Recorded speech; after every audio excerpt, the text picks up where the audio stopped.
Municipal corporation ఎన్నికల ప్రచారం మాత్రం ఈరోజు పాత మంచిర్యాలలో కొనసాగుతుంది. దీనికి బీఆర్ఎస్ పార్టీ అభ్యర్థి ఒడ్నాల రవీందర్కు మద్దతుగా మాత్రం మాజీ ఎమ్మెల్యే నడిపెల్లి దివాకర్ రావు తనయులు బీఆర్ఎస్ యువ నాయకులు నడిపెల్లి విజిత్ కుమార్ గారు ఈరోజు పాత మంచిర్యాల రామాలయంలో మాత్రం ప్రత్యేక పూజలు చేసి ఈ ప్రచారాన్ని ప్రారంభించారు. వారు మనతో పాటు ఉన్నారు.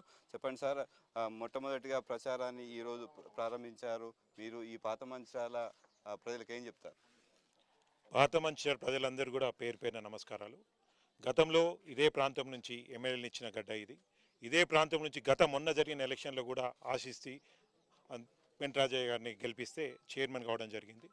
మేము ఇక్కడి నుంచే మొదలుపెట్టి ఎంటైర్ మంచిర్యాల నస్పూర్ మంచిర్యాల కార్పొరేషన్ ప్రజలందరూ కూడా చెప్పదలుచుకున్నాం.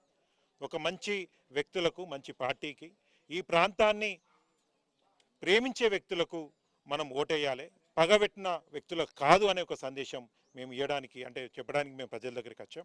అయితే మా ఇక్కడ అభ్యర్థి 14వ డివిజన్ అభ్యర్థి రవి గారు గత ఒక వారం 10 రోజుల నుంచి ప్రతి ఇంటికి కూడా వెళ్ళుకుంటూ నాకు మీరందరూ కూడా సపోర్ట్ చేయాలి, దివాకర్ రావు గారు మాకు టికెట్ ఇచ్చిండ్రు, బీఆర్ఎస్ పార్టీ ఇచ్చిందని చెప్తే, బిడ్డ 20 సంవత్సరాల నుంచి నువ్వు కష్టపడుతున్నావు, మేము చూస్తున్నాం, నీ క్రమశిక్షణ చూస్తున్నాం, ఏం ఆశించలే, ఎప్పుడైనా ఎవరి కోసం అడిగినా కానీ మీకోసం మొదటిసారి అడుగుతున్నాం, ఖచ్చితంగా మా ఓటు మీకే అని చెప్తున్న ప్రతి ఒక్క ఈ గడ్డ మీద నా పాత మంచిర్యాలలో ఉన్న మహిళా సోదరిమణులకు, అన్నదమ్ములందరికీ పేరు పేరున ధన్యవాదాలు. ఈ పాత మంచిర్యాల నుంచి నాన్నగారు ఎమ్మెల్యేగా ప్రాతినిధ్యం వహించారు. పాత మంచిర్యాల నుంచి మున్సిపల్ చైర్మన్గా పెంటరాజయ్య గారు ప్రాతినిధ్యం వహించారు. ఈ మున్సిపల్ కార్పొరేషన్లో మొట్టమొదటిసారిగా ఈ కార్పొరేషన్లో మీరు ఎన్నికల బరిలోకి దిగుతున్నారు. మీరు ఏం చెప్తారు? గడిచిన 2 సంవత్సరాలలో మొత్తం అభివృద్ధి అడ్డుకునే ఒక కార్యాచరణ, పైసలు దండుకునే ఒక కార్యాచరణ ఉన్నది తప్ప ప్రజలకు ఏమన్నా చేయాలనే ఆలోచనే లేదు.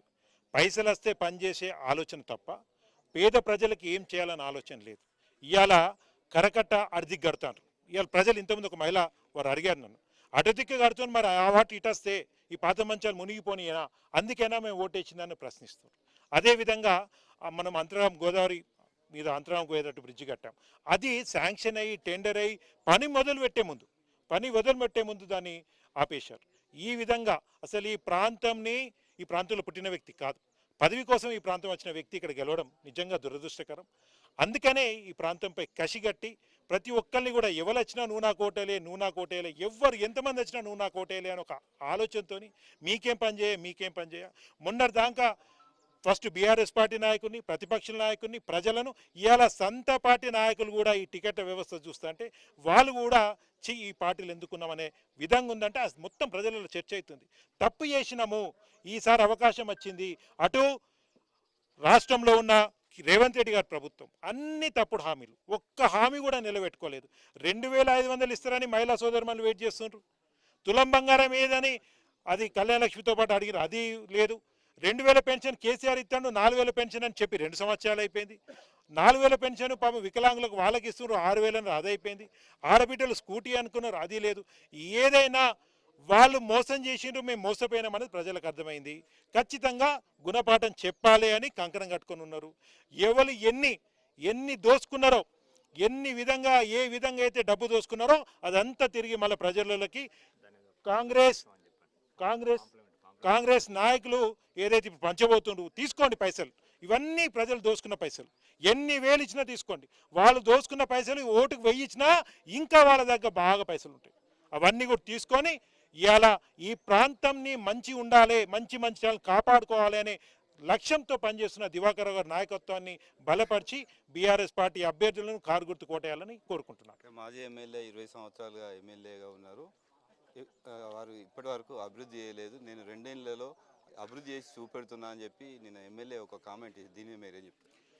మాజీ ఎమ్మెల్యే గారు నిజాలు చెప్పారు, ప్రజెంట్ ఎమ్మెల్యే గారు అబద్ధాలు చెప్తున్నారు. ఇది స్పష్టంగా ఉంది. మాజీ ఎమ్మెల్యే గారు అభివృద్ధి చేయలేదంటే ఒకరోజు వచ్చే ప్రతి నీరు చూడండి, మీరు తాగే నీరు ఇలా దివాకర్ గారు చేశారు. ఇలా ఎల్లంపల్లి ప్రాజెక్టు దాదాపుగా కాళేశ్వరం కంటే ముందు 20 సంవత్సరాల తెలంగాణ మొత్తంలో ఉన్న ఎమ్మెల్యేలు చూస్తే ఒక్క ఎల్లంపల్లి ప్రాజెక్ట్ మాత్రమే జరిగింది. అది వాళ్ళే అంటారు, నడిపెల్లి దివాకర్ రావు కాదు, ఎల్లంపల్లి దివాకర్ రావు గారు. మరి ఎమ్మెల్యే దివాకర్ రావు గారే కదా కట్టింది, అది ఎమ్మెల్యేగా ఉన్నప్పుడు. అంటే ఈ ప్రాంతం మొత్తం సాగునీరు కానీ తాగునీరు కానీ అందించే ఎల్లంపల్లి ప్రాజెక్టు విలువ ఎంత అయ్యాలా ఒక్కసారి మీరు ఆలోచించండి. అదేవిధంగా ఈ ప్రాంతాన్ని జిల్లా చేసింది బీఆర్ఎస్ పార్టీ ఈ ప్రాంతంలో పెద్ద మెడికల్ కాలేజ్ తీసుకొచ్చింది. మీరు అన్నదానికి ఒక సమాధానం, 500 కోట్లతో మెడికల్ కాలేజ్ తీసుకొస్తే 5 రూపాయలు కూడా ఖర్చు పెట్టకుండా అక్కడ కాలేజ్ ఓపెన్ చేశారు. ఎక్కడ ఆర్భాటం లేదు, ఎక్కడ కనిపి అంటే ఓపెన్ చేస్తే కూడా ప్రజలకు తెలిసిపోతాను ఒక కుట్రతోని ఆ పని చేశారు. అదేవిధంగా 5 కోట్లతోనో 4 కోట్లతోనో కట్టి 5 కోట్లు జేబులు వేసుకొని 11 కోట్లు బిల్లు తీసుకుంటున్న శ్మశాన వాటికని మాత్రం ఇక ఆర్భాటాలతో చేశారు. ఈ విధంగా రూపాయి పని చేసి 1000 రూపాయలు చెప్పుకునే పరిస్థితి వాళ్ళు ఉన్నది. అన్ని అబద్ధాలు. మేము చర్చకు సిద్ధం. అభివృద్ధి అంటే దివాకరావు గారు అంటే అభివృద్ధి, అవినీతి అంటే ప్రేమ్ సాగర్ రావు, అన్యాయం అంటే ప్రేమ్ సాగర్ రావు, గుండాయిజం అంటే ప్రేమ్ సాగర్ రావు అని ప్రజలు అంటుండ్రు. ఇది ఒక్కసారి వాడు తెలుసుకుంటే బాగుంటుంది. Thank you. మనతో పాటు ఇక్కడ అభ్యర్థి వడ్నాల రవీందర్ ఉన్నారు. చెప్పండి, 14వ వార్డులో మొట్టమొదటిగా పోటీ చేస్తున్నారు. ఈ ప్రాంతంలో ప్రజలకు మీరేం చెప్తారు?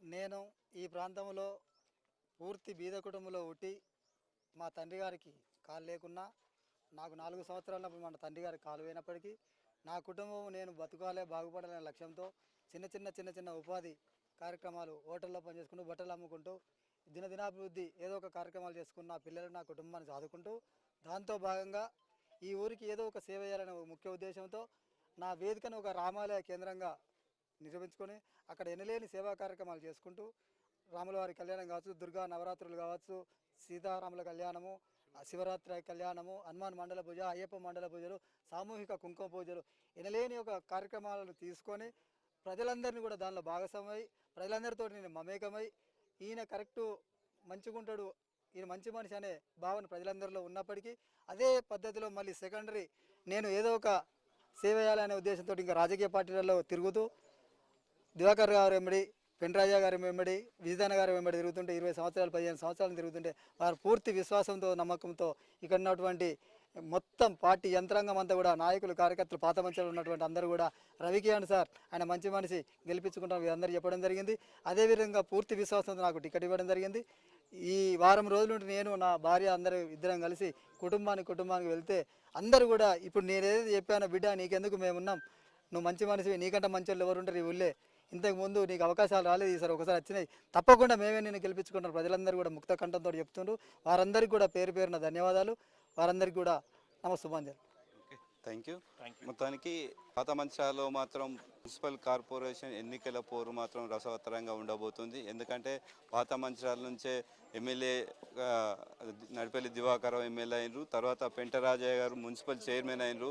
ఖచ్చితంగా ఈ కార్పొరేషన్ మొట్టమొదటి కార్పొరేషన్ ఎన్నికల్లో మాత్రం ఖచ్చితంగా ఇక్కడ బీఆర్ఎస్ జెండా ఎగరేస్తాం. పాత మంచిర్యాల వ్యక్తి ఎమ్మెల్యే మాజీ ఎమ్మెల్యేగా ఉండి ఇక్కడ అభివృద్ధి చేసిన అభివృద్ధి మాత్రమే ఉంది. ఇక్కడ 2 సంవత్సరాల నుంచి కాంగ్రెస్ పార్టీ ఎమ్మెల్యే ప్రేమ్ సాగర్ రావు చేసిన అభివృద్ధి మాత్రం ఇక్కడ ఏం లేదంటూ మాత్రం ఇక్కడ బీఆర్ఎస్ యువ నాయకులు తీవ్ర ఆరోపణలు చేశారు. రాబోయే రోజుల్లో ఇక్కడ ఎవరు విజయం సాధించబోతారు, ఇక్కడ ఈ డివిజన్లో కార్పొరేటర్ ఎవరు గెలుస్తారనేది మనం వేచి చూద్దాం. కెమెరామెన్ మహేష్తో శ్రీనివాస్, ఏ న్యూస్, మంచిర్యాల, పాత మంచిర్యాల నుండి.